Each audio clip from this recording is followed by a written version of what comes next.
Oke, ini berita menurut gue sih duka ya. Perspirex hengkang dari Indonesia. Perspirex itu apa sih? Perspirex itu sebenarnya deodoran.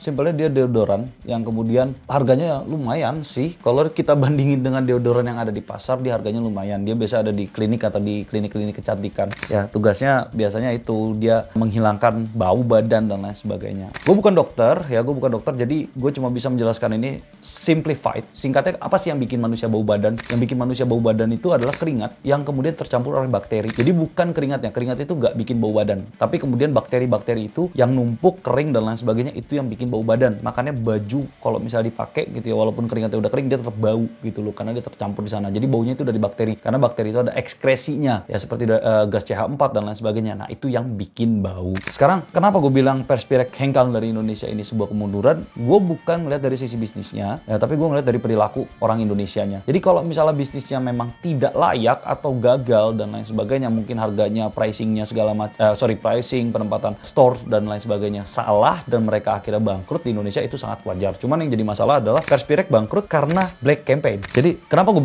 berani bilang di sini black campaign? Karena sebelumnya sudah ada kayak mereka dianggap penyebab kanker payudara lah dan lain sebagainya gitu, penyakit lah. Sementara untuk tembus di pasaran, apalagi dia juga jualan gak cuma di Indonesia ya, dia udah jelas ada di berbagai negara. Kalau nggak salah ada 30 negara, mungkin sekarang jadi cuma 29 karena udah nggak ada di Indonesia. Itu pasti sudah izin di berbagai macam negara, udah ada penelitiannya dan lain sebagainya. Dan dari Perspirex sendiri sebenarnya sudah memberikan counter kalau misalnya tidak ada penelitian yang mengatakan kalau produk mereka sebagai stimulan untuk sel karsinogenik. Nah itu jawabannya. Makanya gue bilang itu black campaign. Nah ini sangat disayangkan karena warga Indonesia ini masih mayoritas, entah gue nggak ngerti kenapa ya. Kalau misalnya emang lu nggak ngerti soal penelitian, soal sains, soal medical stuff gitu ya, nggak perlu juga lu baca papernya, lu nggak perlu baca jurnalnya sampai mendetil kenapa dia tidak menyebabkan kanker, kenapa dia menyebabkan kanker, nggak usah. Lu tinggal baca hasil hipotesanya aja, udah. Dan hipotesanya itu sangat amat mudah dikenali atau dicerna oleh masyarakat umum.